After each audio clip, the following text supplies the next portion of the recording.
Many of those great traditional amusement parks which followed in Coney Island's footsteps are today still among the best in the country. Like Lagoon, out west in Salt Lake City, Utah, many were built by trolley and railroad companies away from the city at the end of their lines in order to give people an incentive to ride them on the weekends. Such parks were simply termed trolley parks. Across the Rocky Mountains from Lagoon is Elitch's Gardens in Denver, Colorado, another of the traditional amusement parks. Not a trolley park, Elitch's began simply as a flower garden in 1890. And by the 20s, rides were added and it blossomed into a full-fledged amusement park, although the emphasis on the garden atmosphere remains. The Elitch Theater became the Western showcase for Broadway, and today is America's oldest summer theater, while the Twister roller coaster is one of the best rides in the country. Besides being an exciting ride, it's a beautiful coaster. Any art lover can appreciate its structural beauty and carefully designed woodwork. You know, roller coasters have that rare combination of artistic design for a practical purpose.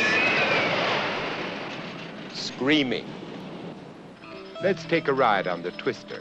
And if you can, take a look around and enjoy its physical beauty.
The man who designed the Twister is acknowledged as one of the great designers of wooden roller coasters, Mr. John Allen. The design of a roller coaster is very simple. Of course, we have to thank Isaac Newton for most of it, although now, with space-age technology, they say that he wasn't always correct in his formulas for gravity. However, until something better comes along, I still use his formulas.